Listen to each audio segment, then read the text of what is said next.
जय श्री राधे कृष्ण। आप सभी का हमारे YouTube चैनल पे बहुत बहुत स्वागत है। आइए आज सब सुनेंगे श्रावण मास महात्म्य कथा में तीसरे अध्याय की कथा। हिंदू धर्म में श्रावण के महीने का बड़ा ही विशेष महत्व माना गया है। श्रावण का महीना भगवान भोलेनाथ को अति प्रिय होता है। जो भी भक्त सच्ची श्रद्धा के साथ श्रावण के महीने में भगवान शिव का अभिषेक करते हैं, पूजन करते हैं, श्रावण सोमवार का व्रत करते हैं, श्रावण मास महात्म्य कथा का श्रवण करते हैं, भगवान शिव के स्तोत्रों का पाठ करते हैं, मंत्र आदि का जप करते हैं, भूमि पे शयन करते हैं, श्रावण मास में नियमों का पालन करते हैं, इससे भगवान शिव जी की विशेष कृपा प्राप्त होती है तथा सभी प्रकार के मनोरथ सिद्ध होते हैं। तो आइए आज आप सब सुनेंगे श्रावण मास महात्म्य कथा में तीसरे अध्याय की कथा। इस अध्याय में श्रावण माह में किए जाने वाली भगवान शिव की लक्ष्य पूजा का वर्णन किया गया है। तो आइए सुनते हैं श्रावण मास महात्म्य कथा में तीसरे अध्याय की कथा। तो बोलिए प्रेम से भगवान भोलेनाथ की जय, सर्व देवी देवता की जय। सनत कुमार बोले कि हे भगवान, आपने श्रावण मास का संक्षिप्त वर्णन किया है। हे स्वामी, इससे हमारी तृप्ति नहीं हो रही, अतः आप कृपा करके विस्तार से वर्णन करें, जिसे सुनकर हे सुरेश्वर मैं कृतकृत्य हो जाऊंगा। ईश्वर बोले कि हे योगीश, जो बुद्धिमान नक्त व्रत के द्वारा श्रावण मास को व्यतीत करता है, वह 12 महीने में नक्त व्रत करने के फल का भागी होता है। नक्त व्रत में दिन की समाप्ति के पूर्व सन्यासियों के लिए एवं रात्रि में गृहस्थों के लिए भोजन का विधान है। इसमें सूर्यास्त के बाद की 3 घड़ियों को छोड़कर नक्त भोजन का समय होता है। सूर्य के अस्त होने के पश्चात 3 घड़ी संध्या काल होता है। संध्या बेला में आहार, मैथुन, निद्रा और चौथा स्वाध्याय, इन चारों कर्मों का त्याग कर देना चाहिए। गृहस्थ और यति के भेद से उनकी व्यवस्था के विषय में मुझसे सुनिए। सूर्य के मंद पड़ जाने पर जब अपनी छाया अपने शरीर से दुगनी हो जाए, उस समय के भोजन को यति के लिए नक्त भोजन कहा गया है। रात्रि भोजन उनके लिए नक्त भोजन नहीं होता है।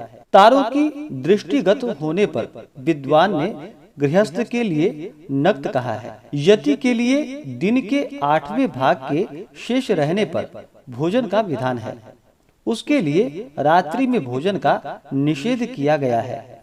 गृहस्थ को चाहिए कि वह विधि पूर्वक रात्रि में नक्त भोजन करे और यति, विधवा तथा विधुर व्यक्ति सूर्य के रहते नक्त व्रत करे। विधुर व्यक्ति यदि पुत्रवान हो तब उसे भी रात्रि में ही नक्त व्रत करना चाहिए। अनाश्रमी हो अथवा आश्रमी हो अथवा पत्नी रहित हो अथवा पुत्रवान हो, उन्हें रात्रि में नक्त व्रत करना चाहिए।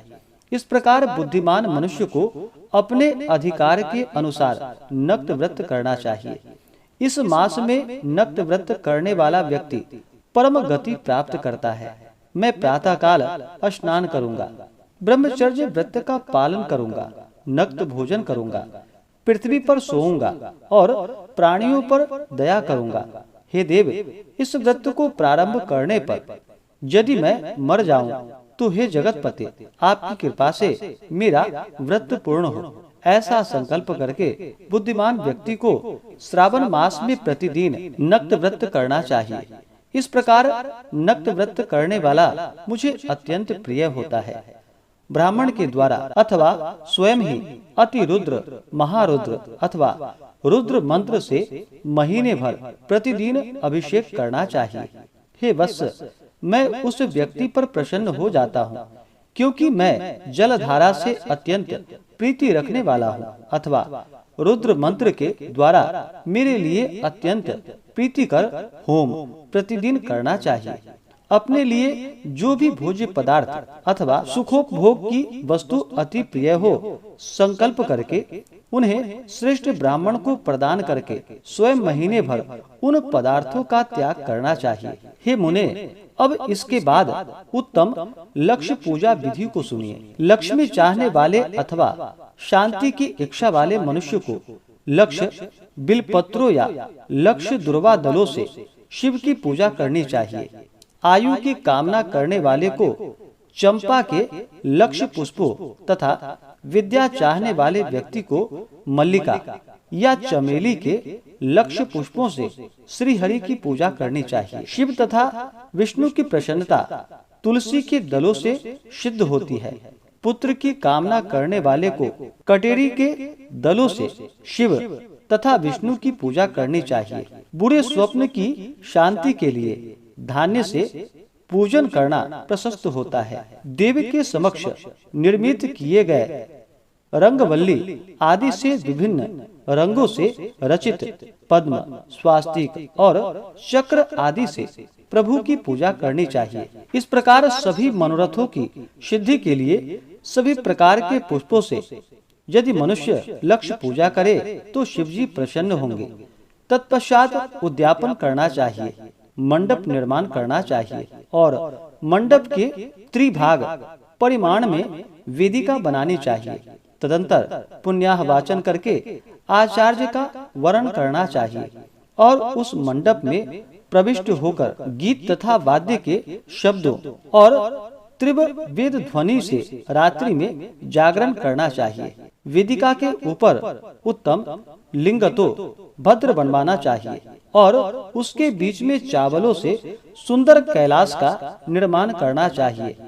उसके ऊपर तांबे का अत्यंत चमकीला तथा पंच पल्लव युक्त कलश स्थापित करनी चाहिए और उसे रेशमी वस्त्र से वेष्टित कर देना चाहिए। उसके ऊपर पार्वती पति शिव की स्वर्णमयी प्रतिमा स्थापित करनी चाहिए। तत्पश्चात पंचामृत पूर्वक धूप, दीप तथा नैवेद्य से उस प्रतिमा की पूजा करनी चाहिए और गीत, वाद्य, नृत्य तथा वेद शास्त्र तथा पुराणों के पाठ के द्वारा रात्रि में जागरण करना चाहिए। इसके बाद प्रातः काल भली भांति स्नान कर पवित्र हो जाना चाहिए और अपनी शाखा में निर्दिष्ट विधान के अनुसार विधि का निर्माण करनी चाहिए। तत्पश्चात मूल मंत्र से या गायत्री मंत्र से या शिव के सहस्त्र नामों के द्वारा तिल तथा घृत मिश्रित खीर से होम करना चाहिए अथवा जिस मंत्र से पूजा की गई है उसी से होम करके पूर्णाहुति डालनी चाहिए। इसके बाद वस्त्र, अलंकार तथा भूषणों से भली भांति आचार्य का पूजन करना चाहिए। तत्पश्चात अन्य ब्राह्मणों का पूजन करना चाहिए और उन्हें दक्षिणा सहित जिस जिस वस्तु से उमापति शिव की लक्ष्य पूजा की हो उसका दान करना चाहिए। स्वर्णमयी मूर्ति बनाकर शिव की पूजा करनी चाहिए। यदि दीप कर्म किया हो तो उस दीपक का दान करना चाहिए। चांदी का दीपक और स्वर्ण की वर्तिका अर्थात बत्ती बनाकर उसे गोघृत से भरकर सभी कामनाओं और अर्थ की सिद्धि के लिए उसका दान करना चाहिए। इसके बाद प्रभु से क्षमा प्रार्थना करनी चाहिए और अंत में 100 ब्राह्मणों को भोजन कराना चाहिए। हे मुने, जो व्यक्ति इस प्रकार पूजा करता है मैं उस पर प्रसन्न होता हूँ। उसमें भी जो श्रावण मास में पूजा करता है उसका अनंत फल मिलता है। यदि अपने लिए अत्यंत प्रिय कोई वस्तु मुझे अर्पण करने के विचार से इस मास में कोई त्यागता है तो अब उसका फल सुनिए। इस लोक में तथा परलोक में उसकी प्राप्ति लाख गुना अधिक होती है। सकाम करने से अभिषित सिद्धि होती है और निष्काम करने से परम गति मिलती है।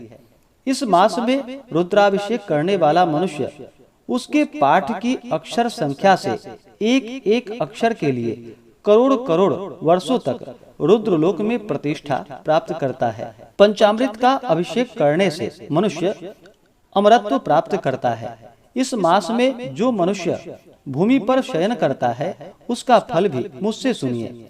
हे द्विज श्रेष्ठ, वह मनुष्य 9 प्रकार के रत्नों से जड़ी हुई सुंदर वस्त्र से आच्छादित, बिछे हुए कोमल गद्दे से शोभित, देश तकियों से युक्त, रम्य स्त्रियों से विभूषित, रत्न निर्मित, दीपों से मंडित तथा अत्यंत मृदु और गरुड़ाकार प्रवाल मणि निर्मित अथवा हाथी दांत की बनी हुई अथवा चंदन की बनी हुई उत्तम तथा शुभ शैया प्राप्त करता है। इस मास में ब्रह्मचर्य का पालन करने से वीर्य की दृढ़ पुष्टि होती है। ओज, बल, शरीर की दृढ़ता और जो भी धर्म के विषय में उपकारक होते हैं वह सब उसे प्राप्त हो जाता है। निष्काम ब्रह्मचर्य व्रति को साक्षात ब्रह्म प्राप्ति होती है और सकाम को स्वर्ग तथा सुंदर देवांगनाओं की प्राप्ति होती है। इस मास में दिन रात अथवा केवल दिन में अथवा भोजन के समय मौन व्रत धारण करने वाला भी महान वक्ता हो जाता है। व्रत के अंत में घंटा और पुस्तक का दान करना चाहिए। मौन व्रत के महात्म्य से मनुष्य सभी शास्त्रों में कुशल तथा वेद वेदांग में पारंगत हो जाता है तथा बुद्धि में बृहस्पति के समान हो जाता है। मौन धारण करने वाले का किसी से कलह नहीं होता, अतः मौन व्रत अत्यंत उत्कृष्ट है। इस प्रकार श्री स्कंद पुराण के अंतर्गत ईश्वर सनत कुमार संवाद में श्रावण मास महात्म्य में नक्त व्रत, लक्ष्य पूजा, भूमि शयन, मौनादि व्रत कथन नामक तीसरा अध्याय पूर्ण हुआ। तो बोलिए प्रेम से भगवान भोलेनाथ की जय, माता पार्वती की जय, सर्वदेवी देवता की जय। अगर आपने पिछले अध्याय कथा को नहीं सुना हो तो हमारे चैनल पे वीडियो अपलोड है या हमारे चैनल पे प्लेलिस्ट भी श्रावण मास महात्म्य के नाम से बनाया गया है। आप वहां से जा करके पिछले अध्याय कथा को श्रवण कर सकते हैं और इसी प्रकार से आगे के अध्याय को सुनना चाहते हो, व्रत पूजन कथा आदि के बारे में जानकारियां प्राप्त करना चाहते हो तो हमारे चैनल पे बने रहें। हमारे चैनल पे अगर आप नए हैं तो चैनल को लाल बटन दबा करके सब्सक्राइब करें, साथ में बेल आइकन घंटी को दबाएं ताकि मेरे वीडियो का नोटिफिकेशन आपको समय से मिलता रहे। वीडियो को लाइक करें, शेयर करें। सुखी रहें और स्वस्थ रहें। जय श्री राधे कृष्ण। धन्यवाद।